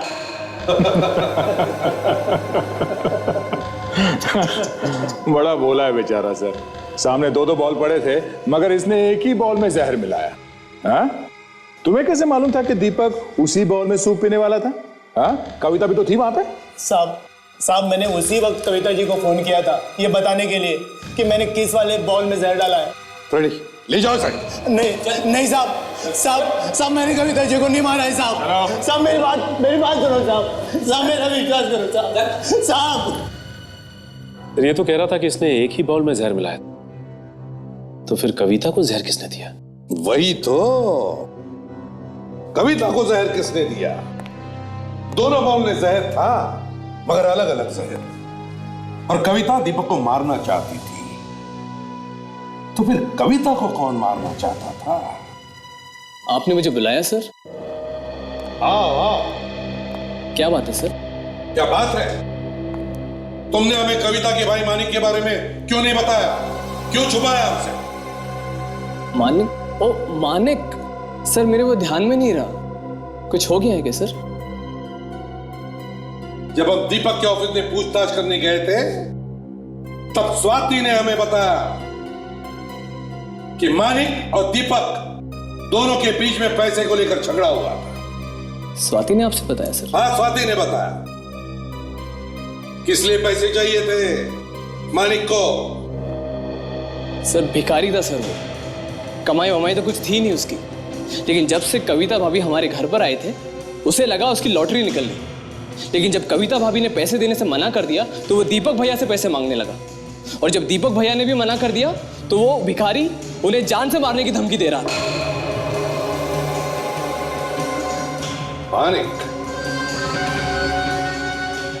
मानिक से मिलना पड़ेगा। हितेश ने जो फोन नंबर दिया था उस नंबर से इस घर का पता ढूंढ के निकाला है। सर मानिक दरवाजा नहीं खोल रहा है, शायद वो घर के अंदर नहीं होगा। पर ये भी तो हो सकता है कि हमारे डर से अंदर चुप के बैठा हूं। देखते हैं।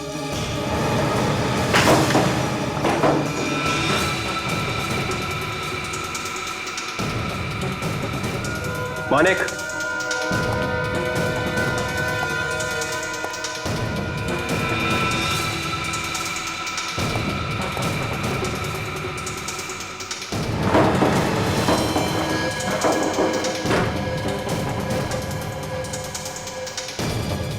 मानिक, मानिक,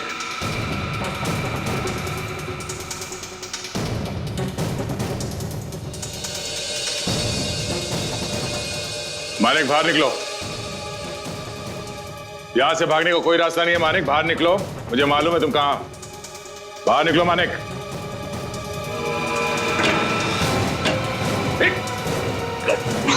विवेक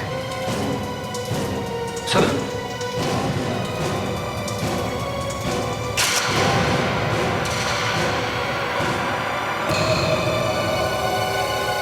ये तो मर गया।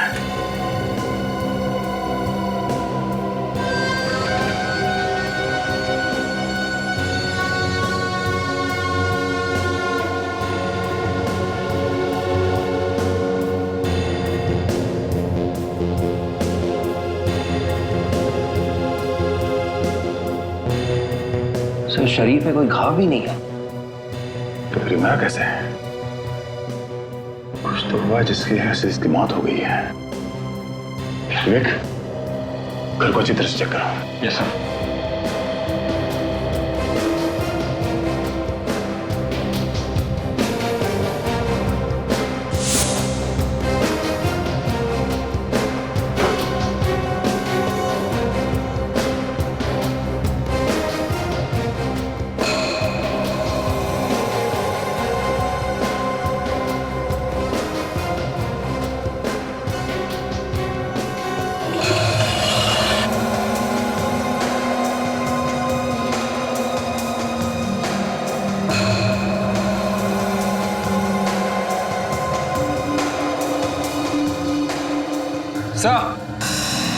विवेक, विवेक, ये देखिए। ओह, लिपस्टिक का निशान। मतलब हमारे यहाँ आने से पहले मानिक से कोई लड़की मिलने आई थी।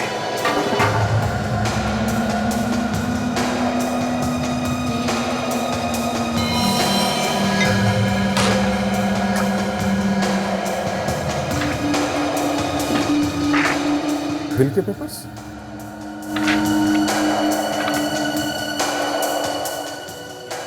दीपक के बिल के पेपर्स? मानिक के घर में क्या कर रहे हैं?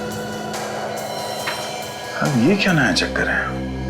विवेक, लाश के साथ साथ इन ग्लासेस को भी फॉरेंसिक लैब में भिजवा दो।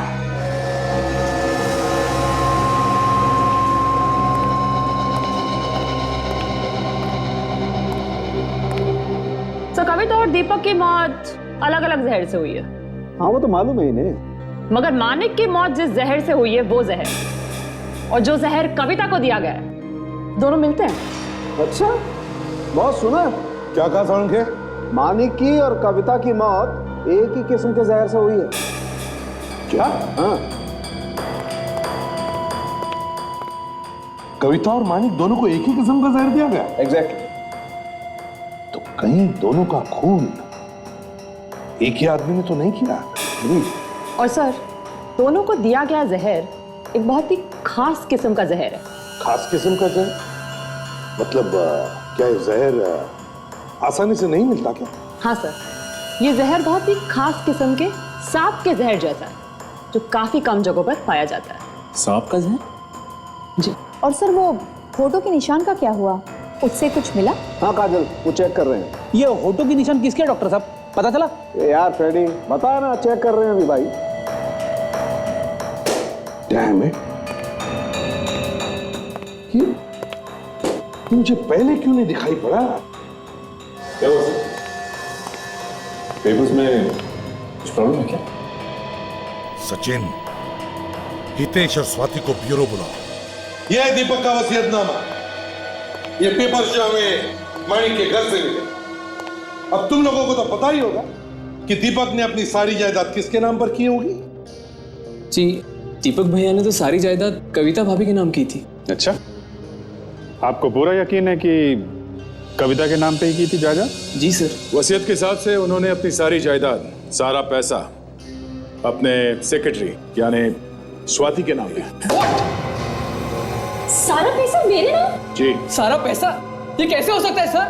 ये नहीं हो सकता सर। मैं बस वहाँ काम करती थी, मेरे इस बात से कोई लेना देना नहीं है, मुझे कुछ नहीं पता इसके बारे में। झूठ बोल रही हो तुम, झूठ बोल रही हो तुम। तुम्ही ने भैया को बहला फुसलाकर सारी प्रॉपर्टी अपने नाम कर दी है। हितेश, मुझे जो सेइंग, तुम ऐसे कैसे कह सकते हो? ये सच है, और तुम्हारी वजह से भैया और भाभी के बीच में लड़ाइयाँ हुआ करती थी, क्योंकि भाभी को लगता था कि तुम्हारे और भैया के बीच में अफेयर चल रहा है। ये झूठ है सर, ये सरासर झूठ है। सच क्या है, झूठ क्या है, ये तो जल्दी पता चल जाएगा स्वाति जी। मानिक के घर में से हमें एक ग्लास मिला है, उस पर किसी के होठों के निशान भी है, लिपस्टिक के निशान। इसलिए हमें तुम्हारे होठों के निशान चाहिए। चलो चलो, लगाओ अपने होठ इस ग्लास के ऊपर। होठ? हाँ होठ। कम ऑन, चलो।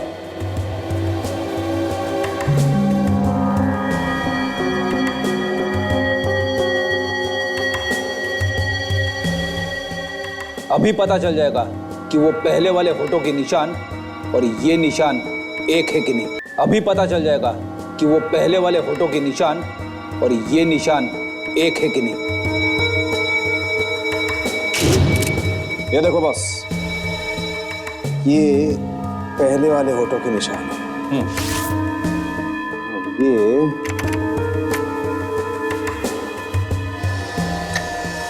ये बस, इस ग्लास पर तो स्वाति के होठों के निशान नहीं। मैंने आपसे पहले ही कहा था कि मैंने कुछ नहीं किया है। अब यकीन हो गया आपको? मतलब स्वाति ने मानिक का खून नहीं किया? नहीं, लगता तो यही है। सर, इसका मतलब यह है कि इस प्लान में कोई और औरत शामिल है। सॉरी स्वाति जी, हमने आपको तकलीफ दी। अगर जरूरत पड़े तो हम आपको फिर से बुला लेंगे, ठीक है? थैंक यू वेरी मच, आप जा सकती हैं। Thank you. अगर स्वाति ने खून नहीं किया तो फिर किसने किया होगा? ये जो कोई भी है तो एक औरत ही। काजल, आदमी थोड़ी ना लिपस्टिक लगाएगा। सर, ये केस जहां से शुरू हुआ था घूम फिर के वहीं पे आ गया ना। नहीं सचिन, ऐसी बात नहीं। ग्लास पर जो होठों के निशान हैं, उन्हें अभी मैंने छोड़ा नहीं है। काम अभी चालू है बॉस, थोड़ी देर में। ट्रस्ट है ना मैं? हाँ, डीएनए रिपोर्ट। हाँ जी। What? Oh really? Okay okay, anyways thank you very much, yeah bye. Boss, DNA report. Manik के घर से ये जो ग्लास आपको मिला है, इस पर जो ये फोटो के निशान हैं, ये हमारे डीएनए रिकॉर्ड में नहीं है। पर दूसरी चौंकाने वाली बात यह है कि ये होठों के निशान एक औरत के नहीं है बल्कि एक आदमी के हैं। देखा फ्रेडी सर, लिपस्टिक एक आदमी ने ही लगाई हुई थी।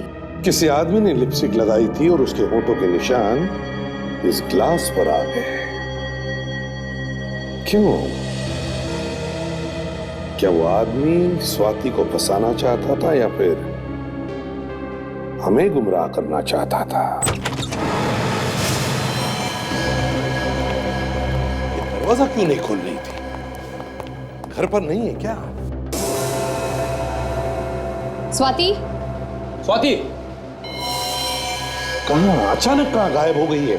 सर, शायद खूनी यहाँ पे आया होगा। फ्रेडी, अगर खूनी यहाँ पर आया होगा तो जरूर कोई ना कोई सबूत छोड़कर गया होगा। तो ढूंढो, इस घर का एक एक कोना ढूंढो, देखो कुछ मिलता है क्या।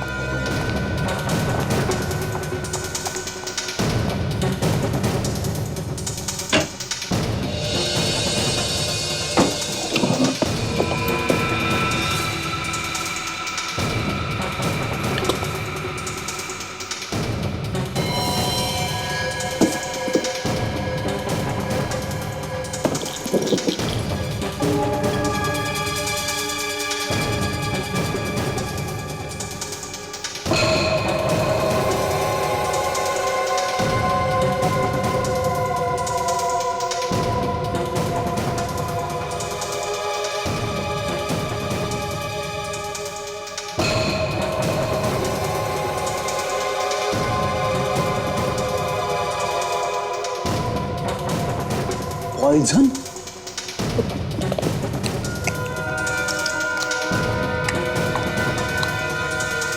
सर, हाँ भाई,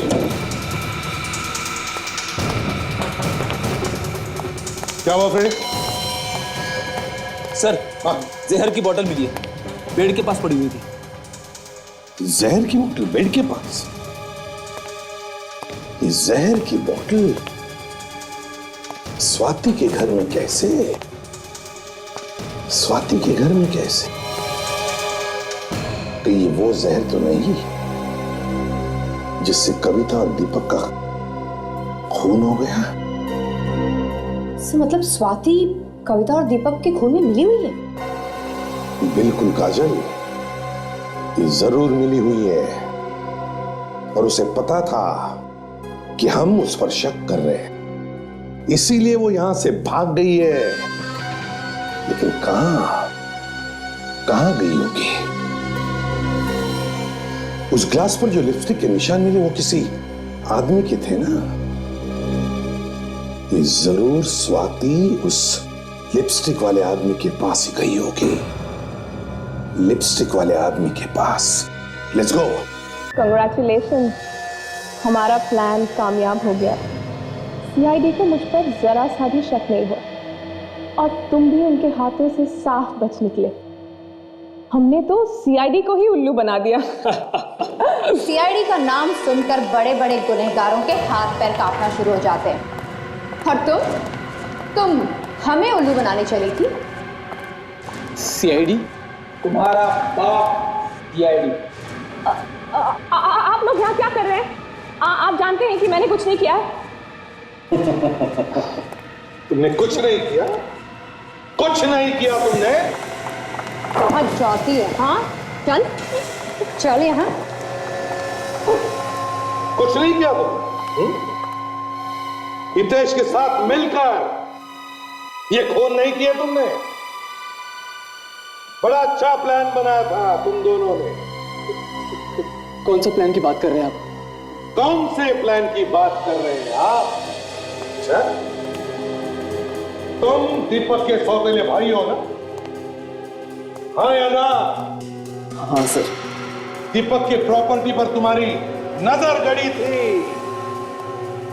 और एक दिन जैसे ही तुम्हें पता चला कि कविता अपने पति दीपक का खून करके सारी प्रॉपर्टी अपने नाम पर करने वाली है, तो तुमने इस बात का फायदा उठाना सोचा और अपनी दोस्त, अपनी गर्लफ्रेंड स्वाति के जरिए दीपक के कान भरना शुरू कर दिया।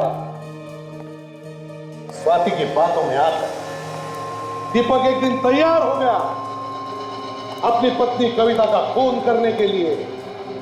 तो तुमने सोचा कि अगर कविता मर गई तो फिर दीपक को तुम खलास कर दोगे और उसकी सारी प्रॉपर्टी अपने नाम पर करवा लोगे, है ना? हाँ सर। हाँ, और तुम्हारी बातों में आकर दीपक ने रेस्टोरेंट में कविता के सूप में जहर मिला दिया। कविता को तो सजा मिलनी ही थी, सारा पैसा लूटना चाहती थी वो। अच्छा वो मर गई। अच्छा, एक परिवार में खुशी के रहने से बजाय तुम्हारे स्वार्थ और पैसों की लालच की वजह से उस परिवार के 3 लोग मर गए। तुम्हें तो फांसी ही होनी चाहिए। इस तरह के और भी एपिसोड देखने के लिए हमारे चैनल को सब्सक्राइब करें और बेल आइकन दबाना ना भूलें।